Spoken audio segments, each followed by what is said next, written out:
Welcome to this fourth colloquium of the year, which is dedicated this time to theoretical particle physics. Before letting Michael introduce the speaker, I would like to tell you the next next colloquium will be held on May the 8th and will be devoted to artificial intelligence. You will get the announcement in due time. And that at the end of this colloquium, there will be, as usual, refreshments on the floor below in Sala del Priore. Thank you. Okay, good afternoon to everyone. It is a real pleasure to introduce you Professor Gino Isidori. He is an outstanding theoretician who has greatly contributing to the advancement of the understanding of fundamental physics. In particular, I'm referring to the high energy physics field. And we all, theoreticians and experimentalists, have more than once drawn inspiration from him, from his work, his research. And I'm pretty sure that during this seminar, he's going to give some more today. Okay, Professor Isidori is full professor at the Department of Physics of University of Zurich. He got his PhD at the University of Rome, La Sapienza, and he has been visiting scientists at SLAC and CERN, but in particular, he spent a large part of his career at the NFN laboratory of Frascati, and in 2018, he became an NFN research director. And he's a friend of Scuola Normale because he spent 1 year here with us, and he collaborated, he's still collaborating with many of us, in particular with Professor Riccardo Barbieri, and his research activity is mainly focused on the theory and the phenomenology of fundamental interactions. In particular, he, over the years, contributed with the seminal work in area of the Higgs boson, and in particular in flavor physics.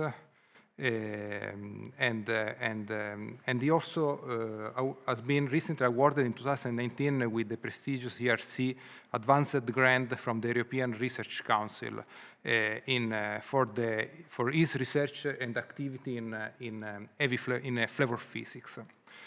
Today he's going to give a seminar on flavor physics.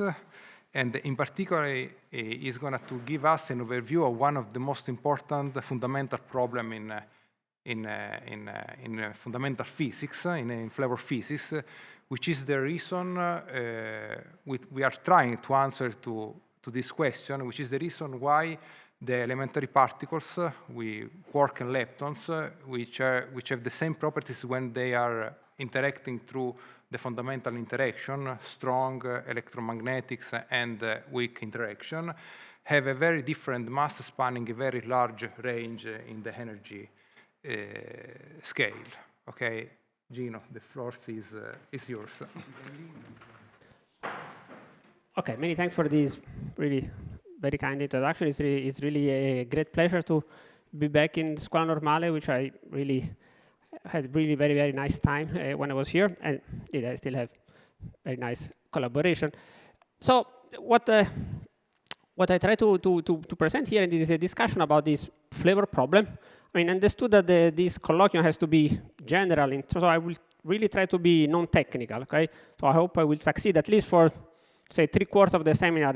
It's really hopefully understandable also for people who are not really familiar to the field. So I will spend most of the time to explain what is the problem, this flavor problem, and then I will try to give some ideas of possibilities to explain this problem, that is this idea of flavor non-universal interaction, which is a relatively new way to look at the problem. And finally, we'll look at some data which are also interesting, possible hint that these things can be experimentally also verified. So let's start with the introduction. Okay, as you know, this is the standard model. You know, in particle physics, we have a beautiful theory. Actually, we should call it theory. It's called a standard model for historical reason, but now it's really a theory like general relativity. So it's a very consistent mathematical framework that describes essentially all the macroscopic interaction, the 3 forces of nature at the macroscopic level, and also the constituent of matter, which are the three family of quark and lepton. So indeed, the standard model Lagrangian has two pieces. As you know, in theoretical physics, we describe the world using Lagrangian. So there is this gauge part of the Lagrangian that describe indeed this matter constituent, quark and lepton, and then the three forces, strong, weak, and electromagnetic, which I call them long range. Actually, although historically only electromagnetism was usually called long range, because indeed it's really long range up to galactic scale. The strong and the weak are not long range as far as their range is much shorter from the point of view of all our normal life, but they are still long range in the sense of some deeper physics that we think is there. Quark and leptons are the matter constituent, and the key point is that they are organized in three families. So with flavor, we basically denote these different families, which have the same behavior under the long-range forces. Okay, but the only difference is the mass of this particle. So these are the three families. So the family of the up, down, the electron, neutrino. These are the quarks that makes all the matter around us. But then there are three copies. So we have also these other families, which, from the point of view of this interaction, are indeed identical. And what makes the difference in terms of masses is the presence of this field here, the Higgs field, that, as you know, is determining the ground state of the theory and for the particle masses.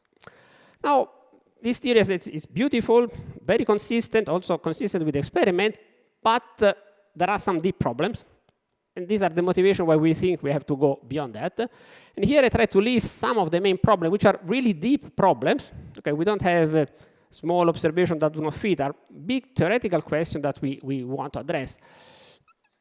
The first one, actually, historical, is the fact that the Higgs sector is somehow unstable with respect to quantum correction.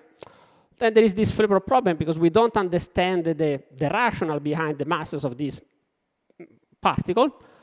And then there are some also observational problems related to cosmology, like dark matter, dark energy, the embedding of gravity, and so on. So the modern understanding about this theory is that is what we call an effective theory. This is the low energy limit of a bigger theory, so a theory which is valid at shorter distance, which will contain new degrees of freedom. So the standard model, really the modern point of view is that it's an effective field theory. So it's the low energy limit, okay, in the range that we have probed, of a more fundamental theory with new degrees of freedom. So the picture we have in mind is something like that. Okay, so there is an energy scale. Okay, there is the low energy sector that we have identified, is what we call the standard model, and there is some UV theory. UV stands for ultraviolet. Okay, so really at shorter distance, we think there must be new degrees of freedom. And because we know that to cure this problem, we need at least some of them clearly require something in the ultraviolet.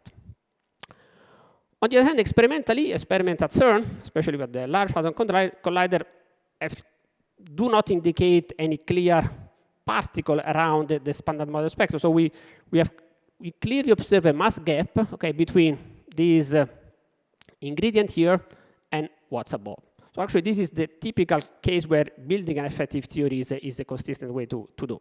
Because if you want, these are the low energy players. There is nothing else, and what else is something that happens at a short distance. So if you are not really able to probe it, these are our probes. So if you want, just to give you an analogy, to be really understandable to everybody, what we have seen is really this long-range structure. We would like to understand if there is a deeper structure. Remember that energy is like inverse of distance in quantum theory. So really, we want to understand if what we see, this long-range structure of interaction, hide a deeper structure. So again, once more, we identified the long-distance behavior theory, but we have strong arguments to think that the UV is different. Now, of course, ideally, we would like to go to higher energies, or if you want to go to shorter distance to see if there are other constituents.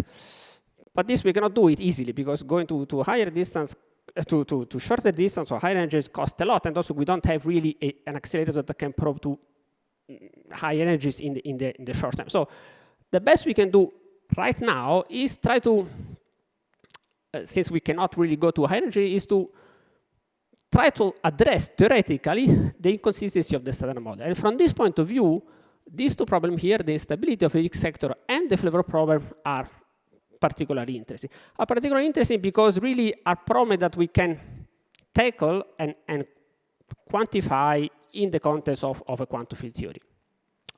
So let's start from the Higgs instability. Okay, the Higgs instability, I think, can be formulated, if you want, in a semi-rigorous way, the following. So if the Higgs mass, which, if you want to set the overall scale of the theories, is the only dimensional parameter of the theory, if this is calculable in terms of the UV dynamics, then the new degrees of freedom, some new degrees of freedom must show up around the TV scale, because otherwise we cannot decouple this quantity that we compute from the UV physics.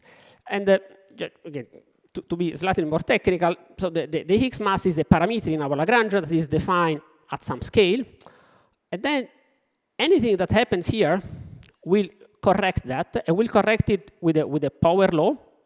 And finally, this gives us what we measure, the physical mass. So clearly, these extra degrees of freedom, which appear here, cannot be too heavy. So this mass gap cannot be too high if we think that this is a calculable process. So if we think that the Higgs mass is not just a random quantity selected anthropically or so. So if we think that we can compute the Higgs mass, then I think this mass gap cannot be too big. And actually, this start to be in tension with the current experiment because we don't see any new particle around. Okay, so this is, if you want, qualitatively, but also the most important indication that we have from this Higgs instability. But what I want to focus now in this talk is mainly this other issue, which is the flavor problem. Here, the situation is a bit more complicated. So this is a more intricate puzzle, and it's not totally obvious what this tells us about the UV. Okay, so actually, what I will try to spend in the rest of the talk, and as is a general introduction, is try to explain, try to convey the message that this flavor problem, so the strange structure of quark and lepton masses, is an indication of something happening here in the UV, which is interesting. We have to decode it. It's like a message coming from the UV that we need to decode and will tell us a lot, can tell us a lot about what's here in the UV theory. Okay, so that was the motivation, I hope. So what is this flavor problem? And to introduce the flavor problem again to people who have not heard about it, I think there are two nice quotes by some famous physicists. I mean, one is Isidori, which I guess probably if you have followed if you have not a physicist, but you have seen the movie about Oppenheimer, I guess you know who Rabi was. So he was the first to make this question, I mean, who ordered the muon? So the muon was the first copy, I mean, in the spectrum of particles that is discovered is the copy of the electron. Okay, it's a heavier electron. So why we have this heavier electron? This was stated in 1950. Another interesting quote is by Steven Weinberg, okay, who a bit later said, I mean, this nice quote. So it's the one summer.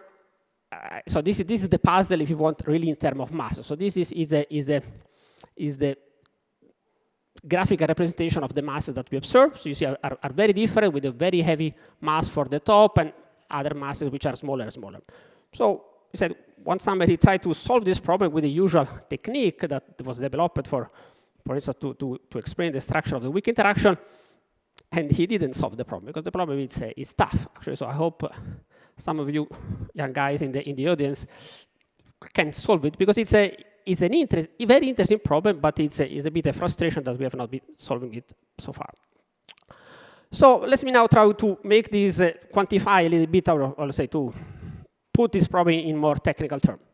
So as I said, the standard model Lagrangian has two pieces, the gauge and the Higgs sector. So the gauge sector is really the one that describes these long-range forces, for instance, electromagnetism. And here, okay, that is what the gauge sector says. Then we have the Higgs sector, as we said, that describe the particle masses.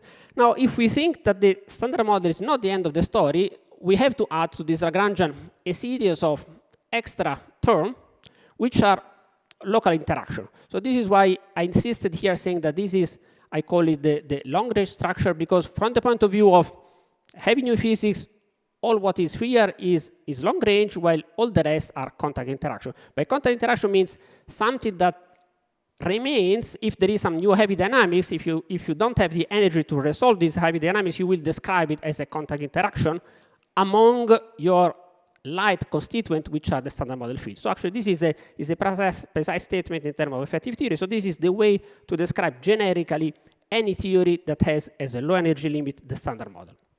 So that is our Lagrangian. Now, from the point of view of flavor, the three sectors are very different. So the gauge sector, it's highly symmetric. So it doesn't distinguish these families. Okay, so for instance, if I have here interaction between two electrons, and if I go to muons or to taus, so the third generation is completely identical. Okay, so this is a big symmetry. So there is an accidental large degeneracy, okay, from the point of view of the long-range forces. Highly symmetric structure. Then there is the Higgs, and the Higgs, on the other hand, is the one that discriminates. Okay, it discriminates because these fermions, now I indicate here with index I and J because stand for the different families, they couple with strength which depend on the family to the Higgs, and then when the Higgs, the Higgs acquire a wave that is in a non-trivial configuration, this becomes a mass. Okay, so this is how we describe the masses of the particles. So it's via their interaction with the Higgs, and this interaction is highly non-democratic. Okay, while the gauge interaction was totally democratic, the Higgs is not. And again, these masses, put it here in a plot, are of this type. And you see there is a span in the, so this we call the Yukawa coupling, so the coupling of the fermion to the Higgs are matrices in flavor space, so 3 by 3, because we have the 3 families, and they span 5 order of magnitude. So from the top Yukawa coupling, which is 1, so we determine this from the value of the Higgs wave, the mass of the top, so we know exactly what these values are. Here we have 1, here we have 10 to minus 5. So with this color coding, I indicate the strength. So this is a problem. It's a problem because I think this doesn't look to be accidental, okay? It's really is a highly hierarchical structure, and we don't have an explanation within the standard model. So, and I think it's very unsatisfactory to find something like this, okay, without a deeper explanation. These are not random numbers. Actually, this was the problem that Weinberg tried to address. But if you only look at this, okay, it's not much. Okay? So you have 3 by 3, you can fit it with your scaling that you want. It's a bit like the periodic table. To make progress, you need to put other ingredients. For what I'll discuss later, let me say that is an important point is that this Yukawa coupling exhibit an approximate U2 symmetry. U2 is basically the rotation in the space of the light families. So the families are 3. There are the first 2, which I call them light. And you see, if I assume that there is this symmetry acting on the light families, it looked at the light families are those which have small entries here, where the third family has a big entry here. So he looked at in first approximation, if I would assume that there is this symmetry here, with this symmetry I could explain why these entries are 0. So it looked like there is a kind of approximate symmetry which is mildly broken. And this symmetry acts on the light families. And I would say this is only part of the flavor problem. Let's look at the other part. Which is the other part? Well, again, remember, this was our standard model Lagrangian, so there is the gauge sector, which is highly symmetric. Actually, now, technically, this symmetry is a U3 to the 5th symmetry, because from the point of view of the gauge symmetry, we cannot distinguish the 3 families. And so this is a U3, and 5, because we have 5 independent fields in the theory. This symmetry is broken by the Yukawa interaction, and is broken in this peculiar way that we don't know why. The third generation has a big mass, and the light generation has small mass. So actually, it looks like a breaking of this U3 to U2. And I put here a tilde because it's not exact. You saw that the light masses are non-zero, but are small. So this peculiar structure, so with the symmetry plus specific breaking, give rise to a series of approximate symmetries. For instance, lepton number actually is an exact symmetry resulting from the fact that you break flavor in that way, but also isospin. I mean, for those of you who know a little bit more, these are all accidental symmetries resulting from these highly symmetric universal gauge structure and peculiar breaking by the Yukawa interaction. Now, let me open a bit of parenthesis with this concept of accidental symmetry, which I think is very important in physics in general. So what do we mean by accidental symmetry? So it's a bit detour here. So, oops, sorry. I need to go back. So accidental symmetries are symmetries which are not fundamental properties of the theory, so we don't put them with the, say, conscious. We don't really put it like, for instance, the symmetry of electromagnetism, the conservation of the electric charge. This we put it, I mean, it's our basic principle. These, on the other hand, are symmetries which result from the fact that basically they emerge accidentally given the degrees of freedom that we have. And if you want, these symmetries are a result of the fact that we don't have enough variable to describe the violation of the symmetry. So the perfect analogy here is the multiple expansion in electromagnetism. Okay? So as you know, in the multiple expansion, when you look at a charge distribution at far distance, the only thing that matters to determine the value of the field is the total charge. So there is a perfect spherical symmetry, right? So it's a point like, you know, the approximation of the spherical cow. I guess you all know this is a joke. So a cow at large distance looks like a point. So there is a spherical symmetry. Then you start to look closer, and then you resolve the leading dipole, okay? Because you are starting to probe new degrees of freedom at shorter distance. And then you go further closer, you see the quadrupole and so on. So actually, in effective theory, it's exactly the same. So actually, this contact term is like the multiple expansion, but for an effective field theory. Now, and when you start to probe higher multiple, you see the violation of the symmetry. So indeed, there was no symmetry, spherical symmetry with the cow, but it resulted simply because you are at large distance. So if a symmetry is accidental in the low energy theory, you expect it to be violated by the contact term. And there are very interesting examples in particle physics of this type. For instance, parity violation.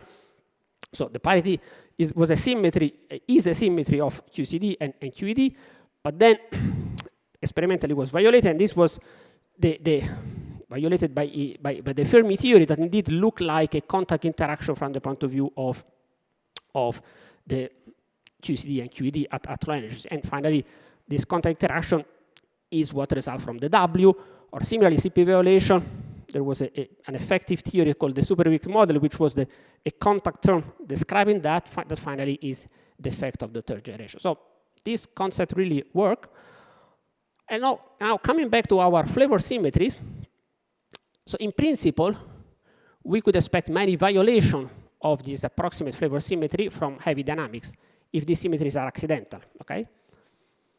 In practice, for the moment, we don't observe any clear definition. There are some hints, but no clear. So these two things are really the flavor puzzle. So the fact that on one hand, we see a very peculiar breaking that we don't understand why it is of this type, and then at the same time, we don't see anything else, okay? So it's a twofold problem. Now, sticking here to the bound on this extra term, so a way to express this bound is simply to give bound on the scale here that describe this new short distance interaction. So again, if you want, this is the resolution to which you look inside, I mean, the interaction between particles. And so you see that these are the bounds on the scale that we determine from these extra interaction that could violate flavor from some process if we simply set the coupling 1. So actually here there are some free couplings that we don't know, but if you put the coupling 1, these are the bounds on the scale. You see these bounds are huge, like 10 to the 6 TeV, which is a huge bound. So this would really be in contrast to the fact that we would like to have a nearby scale to stabilize the Higgs. So why these bounds are so tight? Again, the way to understand it is simple. So for instance, they look for a process like this, a mixing of a K0 into a K0 bar. So here we change flavor from an S to D, so S bar to this bar, and so on. So here there is a standard model amplitude coming from the Higgs sector, because it's the Higgs sector the one that violates flavor, which is very suppressed because of the approximate flavor symmetry. So here we know that there are some Yukawa couplings which are very small, and because of that, the contribution here of the standard model is very small. Now, if there is a contact term, okay, this you describe it like 1 over lambda. So clearly, if this is very small and the measurement here agree with the experiment, then this term has to be very small, which means this scale it's very high, apparently. But you see, this is a bit of a artifact, because actually we don't know the coupling of the new degrees of freedom. So apparently we are testing, and apparently we are excluding very high energy scale with this experiment, but in practice, the only model independent or fair statement is that the only unambiguous measure is that there is no large breaking of this approximate flavor symmetry at nearby energy scale. Okay, so this is really the summary of what we are saying. So now summarizing this flavor problem, the thing can be summarized as follows. So we have, if we think that the standard model is an effective theory, and again, this is our understanding of particle physics, we see that we have a gauge sector which is highly symmetric. There is a very peculiar breaking, again, from the Yukawa coupling, a breaking of some U3 to U2, which means a system of 3 by 3 that becomes a system of 2 by 2 in first approximation, where the light particles do not get a mass. And then we have stringent bounds on additional flavor violation, which could possibly be there, but we don't see it. So it looks like that this approximate U2 also beyond the standard model. So especially if you think that there is new physics nearby. So the big question that we need to address are the following. Can we find an explanation for this breaking? So this is question number 1. And then, I mean, if these approximate flavor symmetry are indeed accidental symmetries, first of all, why they are there, and at which scale are broken? Because at some scale we expect them to be broken. So this is just a presentation of the problem, and of course now to make progress we need to make hypotheses. At least I will start with some general hypothesis to address it, and then we'll go in more detail. So this brings me to this concept of flavor non-universal interaction, which is what I want to present. So it's clear that we need something that somehow differentiates the families. Okay. Now, before going to flavor non-universal interaction, let me tell you which was the paradigm which has been used in particle physics for several years. So the paradigm was a bit like the Latin would say, divide et impera. So that's try to separate the problem. So we have these two big problems, the stability of the Higgs and the flavor. So for a long time, basically model building was based on the implicit hypothesis that this flavor universality holds up to very high energy scale. That is, we can concentrate on stabilize the Higgs. For instance, this is the paradigm of supersymmetry or even composite model, where we introduce some new degrees of freedom at nearby scales to stabilize the Higgs. Okay. At the same time, we don't want to disturb flavor, and so we assume that the flavor, the Yukawa coupling, all of them are generated some very heavy scale. This actually technically is perfectly possible in a quantum field theory, because the Yukawa coupling are numbers, so are adimensional numbers. So actually these are marginal operator, if you know a little bit of quantum field theory. So this marginal operator can be generated at very heavy scale. It's perfectly possible. So if this is the case, so we really don't know what. So if you assume that there is a big separation here, of course this works very well in a sense that if the Yukawa coupling are the only source of flavor symmetry breaking accessible at low energy, you understand why we don't see any deviation, okay? Because there are only the Yukawa coupling, so this peculiar breaking holds for physics, for the standard model, but also for beyond the standard model. So in a sense, for precision test, everything is clear. But we somehow are implicitly assuming that these three families are identical copies from the point of view of the interaction up to high energy. And what I want to stress that this doesn't need to be the case, okay? And this is the paradigm that I think we need to change. Let me say that this construction, however, was very successful and was being used for a long time, because it was the way to lower as much as possible the stabilization of the Higgs, okay? Now, however, after the result of the Large Hadron Collider, which has not seen new physics, I think this paradigm starts to be less interesting. Why?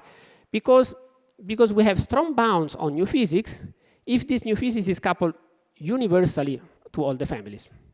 Because you have to think that at Large Hadron Collider, we collide protons, one against the other, and inside the protons, we have essentially particles of the first family, like up and down quarks. So if new physics is coupled universally, and therefore to up and down as to the third generation with the same strength in first approximation, then this bounds becomes very strong, okay? Because what dominates are the coupling to the light families.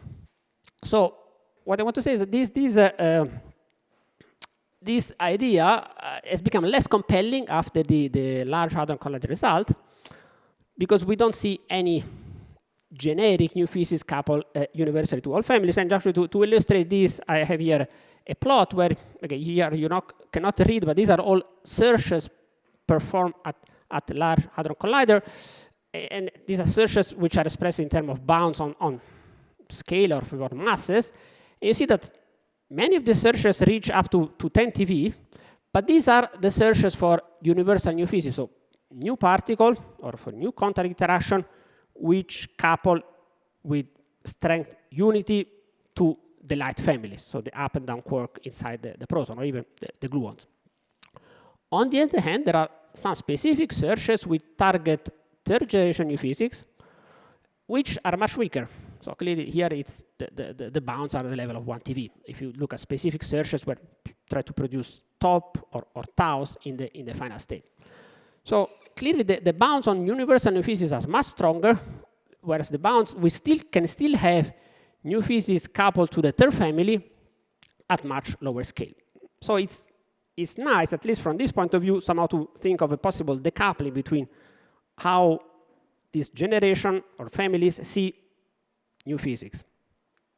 And this is what brings to this concept of a multi-scale, okay, or flavor universal interaction. So I think a much more efficient paradigm to address both the flavor problem and possibly also the stabilization of the Higgs is to think that there is a multi-scale theory, okay, with flavor non-universal interaction. So actually this is a quite active area. It's an old idea, but which recently has become more revived. So which is the basic idea? The basic idea is that the first two generations have small masses and small coupling to new physics because these are generated at some high scale, okay?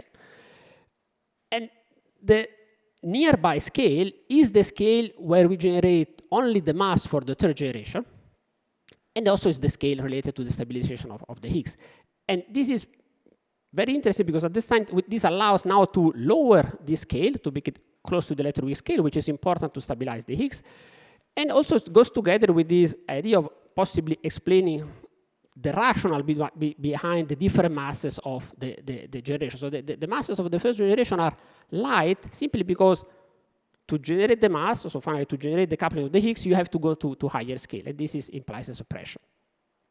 And so we really need to give up the concept of identical copies up to high energy. This is, okay, nowadays we start to be used to that, but I think it's a big change of paradigm. And let me try to illustrate this against one more, giving some example. Sorry, question. Yeah. Is it movement in the sense that now you need to explain the hierarchy between lambda 3 and lambda 2? That's a good, absolutely very good point. Well, we have then to explain this difference of scale, okay? And that, in a sense, I've moved the problem there. But if I can do that, then I think, first of all, the system is consistent, so this scale separation is stable, okay? Now, if you ask me what makes this scale separation, I don't have an answer, okay, right now.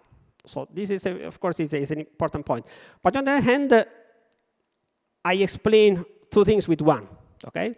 So I explain why the masses are different, and also why I can have a low scale to stabilize the Higgs. And the price to pay is indeed I have to introduce this scale separation. But actually, the nice thing is also that this scale separation, basically only two scale, allow me to explain with order 1 numbers all the masses. So again, from this point of view, it's a big improvement. Let me now go back to the yeah, also if there are questions, please ask anytime.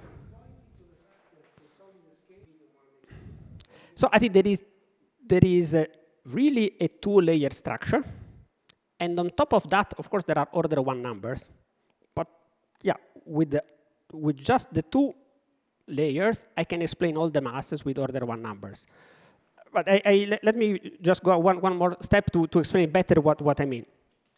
So again, sorry, maybe I'm doing very general because I understood I have to keep the discussion at a very basic level. But again, I want to tell you this, give you a motivation why this idea of flavor non-universality is not obvious, okay?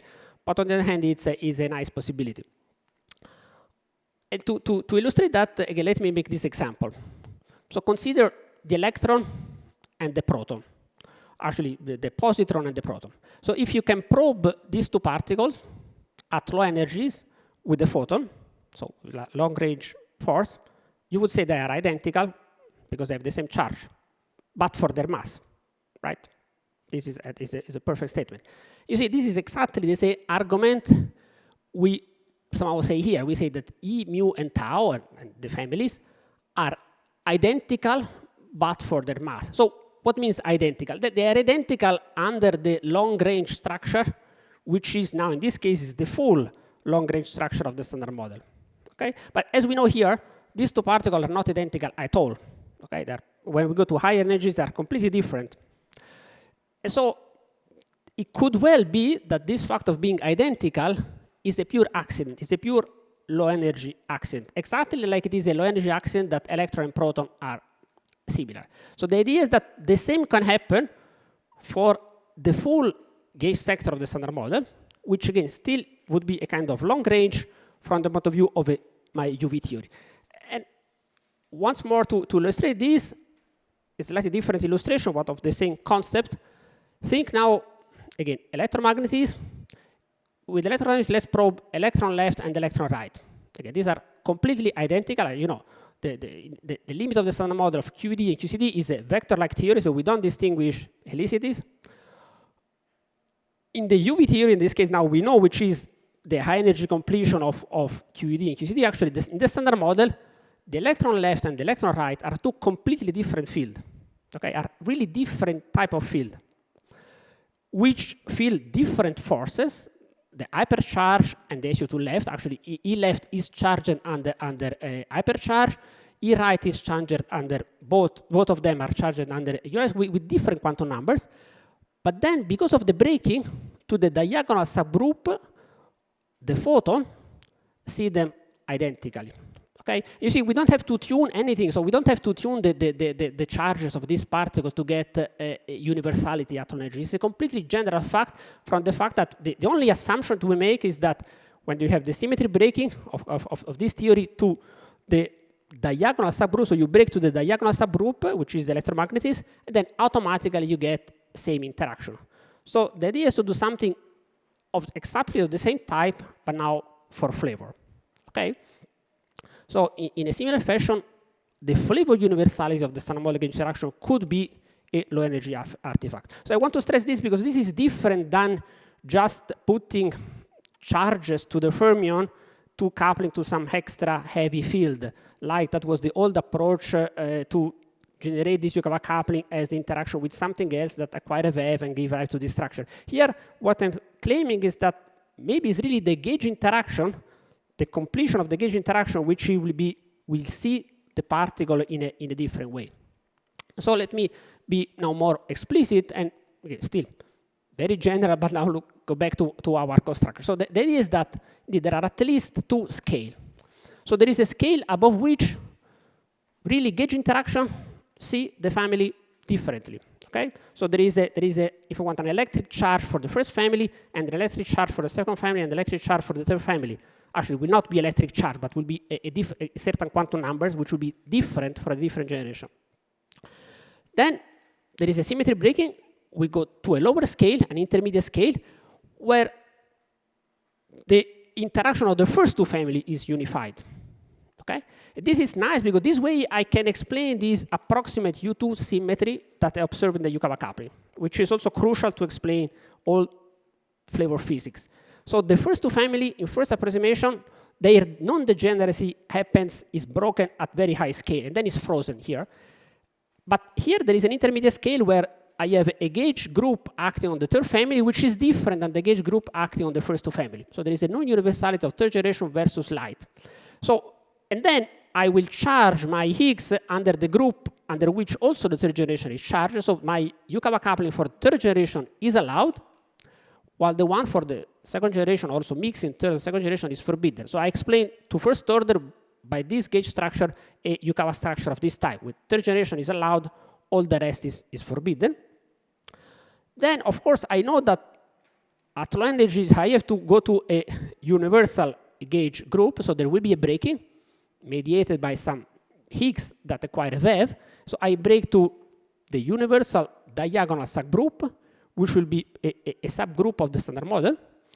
And then, in this case, thanks to this breaking, I can generate also the Yukawa coupling involving the light families, but paying the price of exchanging some heavy field, and therefore I have a suppressed effect. So actually, all these entries here in the Yukawa coupling are, if you want, a remnant of these high energy interaction. So this is the general picture. Okay, now really without giving the details, but I think can be done. We have done it, okay, in detail. So I didn't want to give you all the precise detail of the group, but it works. Okay, it works because it somehow fulfills this fact that the non-universality from the first two family is frozen at some high scale. You have this U2 symmetry emerging as accidental symmetry. Now we understand why this emerged, because of this breaking structure, and this is good for precision test. And finally, you have an imprint of this scalar hierarchy in the Yukawa coupling. I mean, it's an imprint, so here there are, of course, order one number that you have to adjust, but then the big hierarchy, you understand it just by this ratio between this scale here. Now going a bit more ahead in a bit more advanced things, there are many options for this gauge group. Okay, so here I didn't tell you what this G is. Okay, actually, this could be, for instance, hypercharge of the standard model, could be color, or some subgroup. We recently have classified all the options, and among them, there are not many consistent choices, okay? Among them, there is one which I find it particularly interesting, and I want to spend a few minutes on that. That is the possibility of unifying quark and lepton, put them together in a same interaction, a same multiplet, which is an old idea of Patti-Salam. So the idea that lepton number is the fourth color. So we can assume that actually, to justify the structure showed before, that actually in the strong sector, so the one that contains color, actually we start from an SU4 rather than SU3, and SU4 is a group where quark and lepton are together charged, and then if we act that this works only for the third family, then we have a SU3 for the first two families. When we break to the diagonal, we go to SU3, which is the ordinary color. And this is nice because, you see, at least for the third family, you explain why quark and lepton have rational charges, okay, which is finally is the explanation of why the electron charge is equal to the proton charge. Again, this is another big puzzle of the standard model. If you think about it, there is no clear explanation why the quark charges are to be in rational numbers with respect to the electron charge, and so therefore why the proton charge is equal to the electron charge. In this case, it's automatically embedded because they are part of the same multiplet.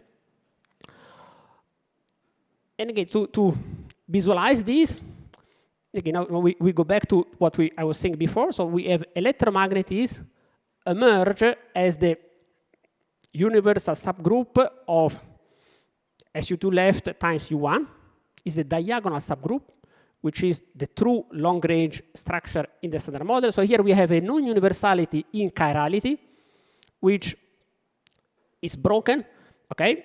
So this universality holds at high scale, but finally the long-range theory is perfectly vector-like. The idea that we could have something exactly identical, but conceptually, but for color. So the non-universality here is in flavor. So if you want, there is a color for the third family and a different color for the first two families. And then the ordinary color is the diagonal subgroup. So this breaking structure from the point of view of group theory is completely general. So always when you go from a non-universal group and you break down to the diagonal subgroup, there is a well-known theorem by Michel Radicati that this is always a maximal subgroup, so this breaking structure is completely general. Okay, so it's this is the idea. The idea is that while this happens, we know that this happens at the electroweak scale, these things could happen at the FUTV scale. And now, why I like this setup, also from a pure phenomenological point of view, because actually when you do this breaking, okay, if you do this breaking, you break a lot of, you will have some heavy generators from the spontaneous symmetric breaking, and among them there is a vector leptoquark, because here, if you look at the SU4, the structure of the generator is like this, so there is the color, there are these leptoquarks, and then there is B minus L, so the broken generator are leptoquarks, which are fields that change a lepton, sorry, a quark into a lepton, and this can explain some of the existing tensions. Okay, we are not too significant, but are interesting in B physics data. And so finally, this brings me to the last part. I mean, to just a brief look to the data and the future prospects.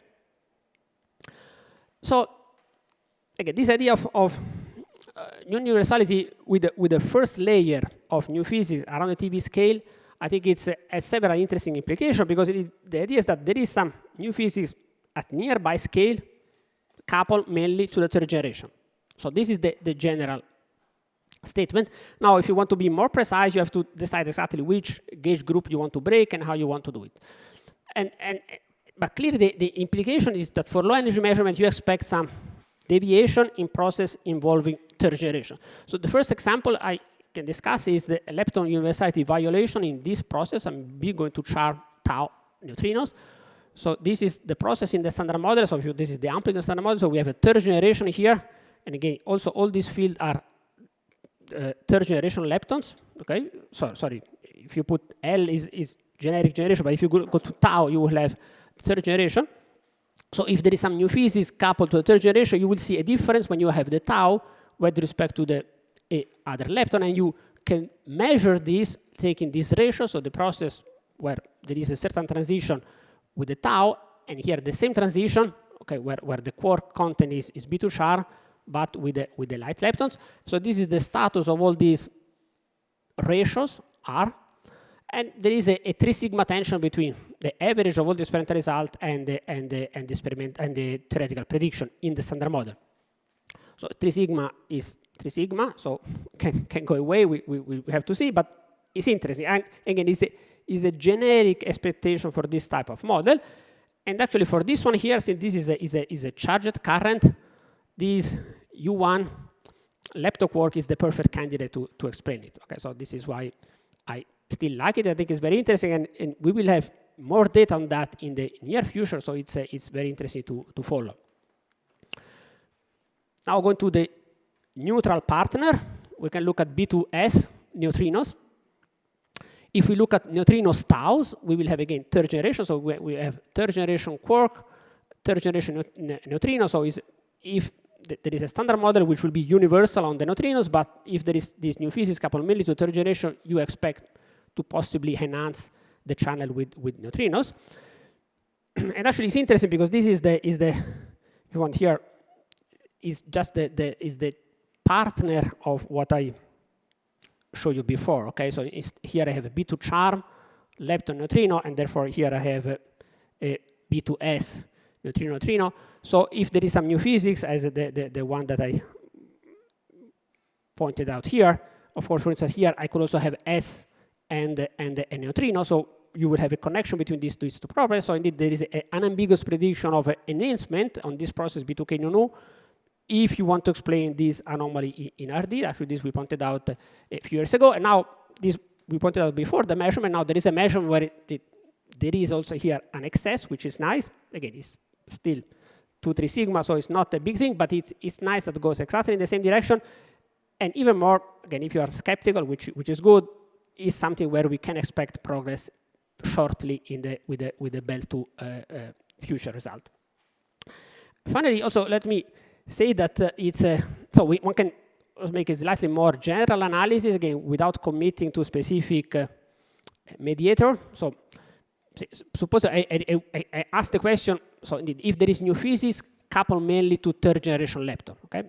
I don't know if it can be a Z prime, a leptoquark, but generic, so I describe it with the contact interaction. Here, the coupling to the quarks will be controlled by the mixing, and this mixing, we know it because it comes from the Yukawa coupling, so we know it exactly what this is. And then I put all the information that we have. So we have information from B to S nu, as I showed before, this information and then we have electroweak observable, collider observable, possibly also S to D nu, that is kaon decays. So at present, this is the current situation where there is a standard model. You see that within 2 sigma, we are in agreement with the standard model. These are simply 2 ways to parameterize the electroweak structure of this amplitude here. And then here you can look at the possible future projection if the central value remain as it is, with improving precision on, these are the direct searches at collider. And these band here are the bound from B to K nu and K to pi nu, okay? Assuming that K to pi nu could reach 10%, which unfortunately this will not happen because there was an experiment planned to do that, that unfortunately has been cancelled. But okay, just want to show that potentially this is a very interesting search. At least the one with a B, so which is this band here, will remain. And finally, okay, last but not least, just to give you an illustration, not only these rare processes are interesting, we can, if there is something like a leptoquark or a Z prime, this we should see it at the Large Hadron Collider via proton-proton collision, paying a price because we have to produce these big quarks, so the third generation, which is suppressed, but still it's non-zero. So for instance, the typical process would be something like that. If there is a leptoquark, you produce from gluons, you produce a big bar pair, and then this can exchange leptoquark will affect your tau-tau final state, or if there is a Z prime, again, you can produce it that way. So one of the most interesting observable is this PP to tau-tau, because if you have lepton in the final state, the background is small. So this is just a plot of all the recent searches in this type of channel. And again, it's interesting that in all the channels that I observed, there is some slight excess. And also you see these bands are the region preferred by the low energy data. So there is some consistency. Again, none of them is striking, so we should not be overexcited. But again, it's interesting. And also in this case, we can expect progress in the near future. Actually, here I think I have just a summary of, for instance, the bound in the model with the leptoquark. This was the preferred region from the low energy data, and on this end you see in gray the exclusion from proton-proton collision if you just interpret all this bound as a conservative exclusion limit. So I think we are still need to probe the most interesting region, and you see that in the future with Atlas one can probe Atlas or CMS would be exactly the same. One can probe a good fraction of that. And so actually this brings me to my conclusion. I hope in this short talk I give you the impression that flavor physics is really, and flavor puzzle is one of the most interesting open problem of the standard model. And at the same time, it's also a very interesting opportunity, both from the model building aspect and because it's an interesting open question, also from the experimental point of view. And this idea of a multi-scale construction at the origin of this flavor hierarchy that we observe, so it's clear the flavor hierarchy are there, has several interesting aspects, and probably the most interesting one in general term is the fact that if we assume that there is this multi-scale with really non-universal gauge interaction, then we can lower the gap between the standard model spectrum and the first layer of new physics. So we can still have new physics nearby energy scale. So the model building in this direction are quite promising, and there are still many options to be explored. And finally, if these ideas are correct, some non-standard effects should emerge soon. This was the other things I tried to illustrate in the final slide, because the experiment have reached the precision where they're really testing few TV to the TV coupled to the third generation. Finally, after several years, so first, we basically excluded few TV coupled to the light generation, but few TV coupled to third generation is still absolutely possible, and finally, nowadays, we are testing that. So I think this is very interesting in view of current and near future experiment. Okay, thank you.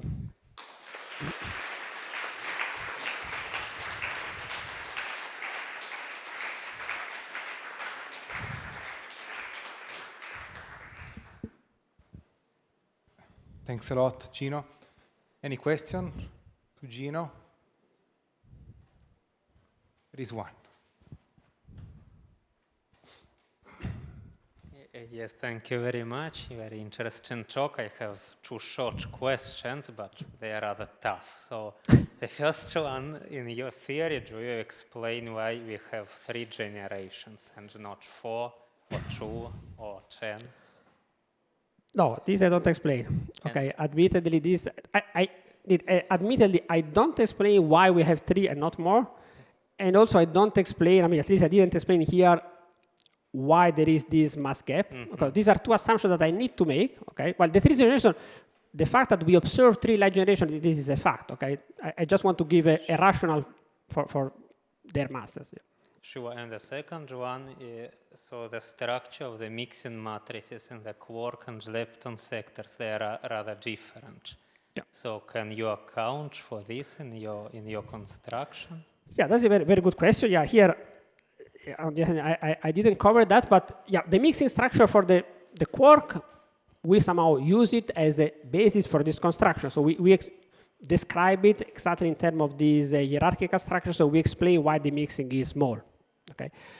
In the lepton sector, as you know, the situation is more complex. So we have, if you just look at the renormalizable part of the theories of the Yukawa coupling, well, there is no observable mixing. So if you just look at the charged lepton, on the other hand, we observe the mixing in the neutrinos, okay, which is very different. So it's very, first of all, there is not only the mixing which is different, it's really the mass matrix which is different. So because we don't have really large hierarchies.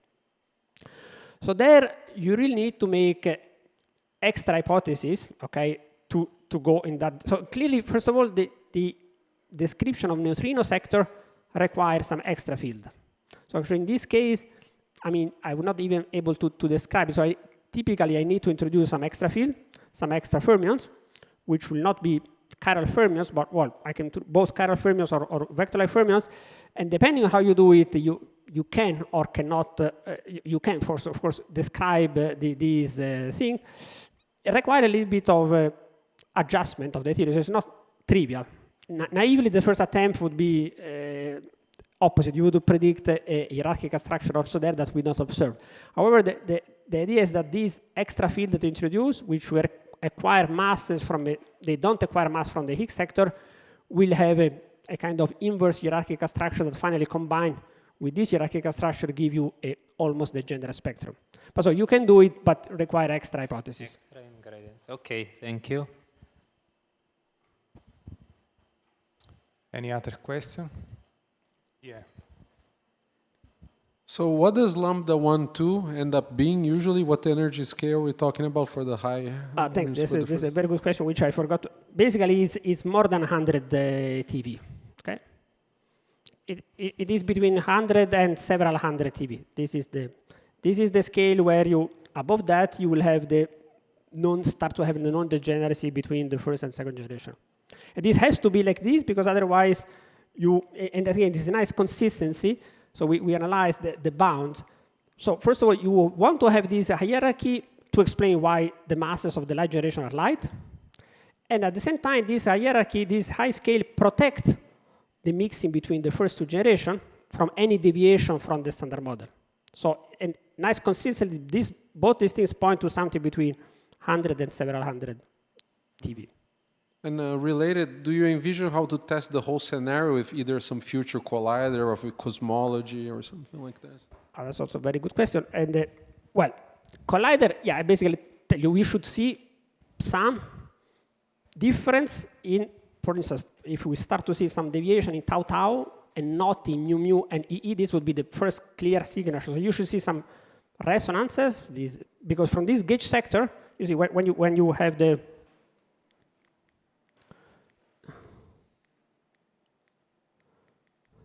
So the completely general statement is that when you have this breaking here, okay, here some generator get a mass, so you will have some new gauge field coupled non-universally, more strongly to the third generation. So this is what you should see at colliders. At low energy, you see some deviation in this rare process involving third generation. Finally, you mentioned cosmology, which is a very interesting thing. Here, this is a phase transition. Okay, so at higher energy, we think that there is this non-universality, and then at lower energies, you have the universal theory. So this phase transition tend to be controlled by large coupling, and also this scalar field have typically high multiplicity, so you can easily have first order phase transition with a lot of energy involved at TV scale. TV scale, actually, these things here, sorry, this is somehow few TV, while this was 100 TV. So the one here at few TV, if it is the first order phase transition, you could have a gravitational wave emission, which would result in a peak of gravitational wave in the range for LISA. So it's nice, because this is the typical, so the 1 TV range, I think is, I don't remember how you convert it in hertz, but is the range interesting for LISA. Okay? While this one would be a much higher frequency, so actually this could be maybe more interesting on the other hand for a ground-based telescope. So in a super ideal world, you should see two peaks in the gravitational background correspond to the two, if the real phase transition, you will see two peaks correspond to this early phase transition. But the nice thing is that compared to the electroweak phase transition, this is really easily first order, so can really give rise to a lot of energy. Any more questions? I have just one very simple from an experimentalist. Okay, it is clear that if you find difference between the tau and the other lepton process, like RD and for the tau and the muons, you can get some experimental evidence of this theory. But is there any other place in which we can look with the data that we have already in our collider or the data that we will have soon? I don't know, quark sector in CP evaluating, mixing, or no. The only place where we have to look is the difference muon and tau or electrons? No, I think in principle, you're absolutely right. We should see the effect also in the quark. So for instance, the point that the quarks is usually much more difficult because we control less the standard model background. This is the difficulty, okay? So you should look at process in the quark sector where you have a good control of the theory. For instance, DD bar mixing is one of these rare cases. DD bar is a good case. So DD bar, depending on the model, but DD bar, CP evaluation and CP evaluation, DD bar mixing could be a possible way where you could see it in the quark sector. Because there we know the standard model contribution is very small. Actually, in this model, it's not guaranteed, but you can have X contribution to simulation. We know that the theoretical prediction of CP evaluation and DD bar mixing have a large uncertainties. Yeah, what do you mean exactly?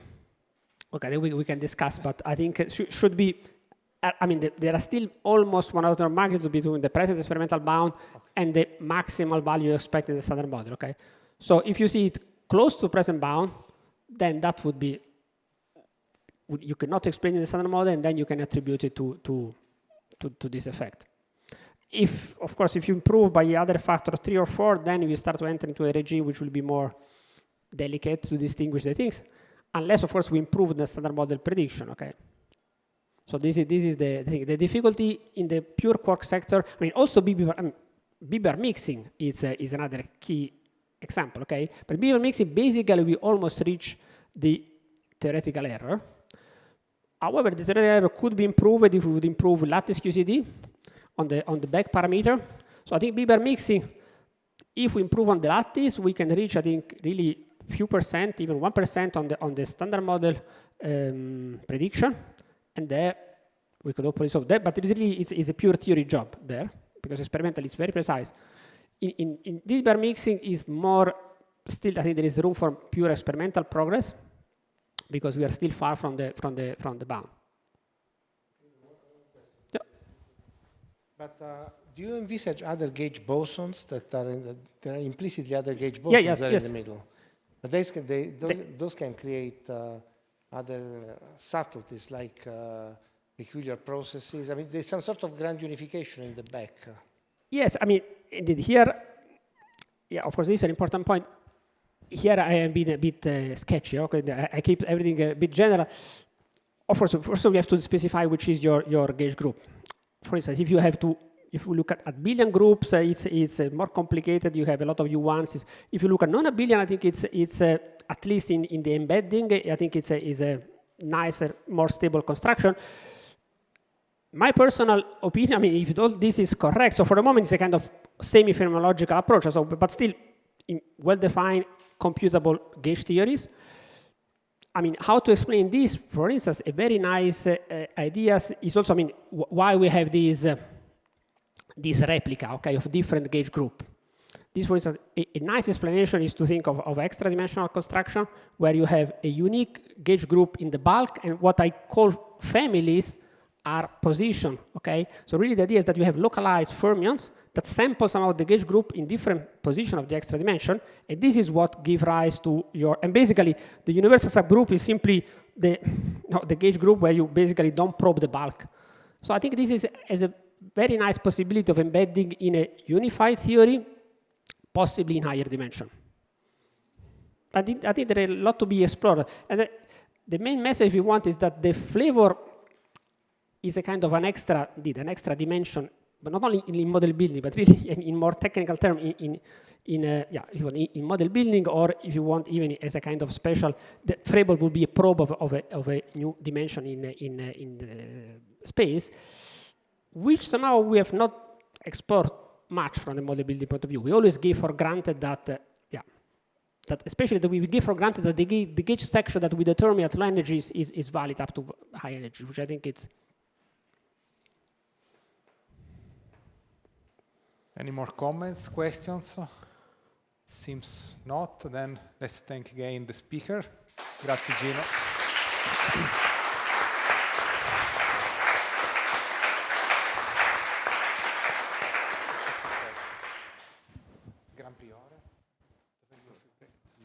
Okay, there is a coffee break in Gran Priore room, which is downstairs in front of Sala Azzurra. Okay. Molto interessante.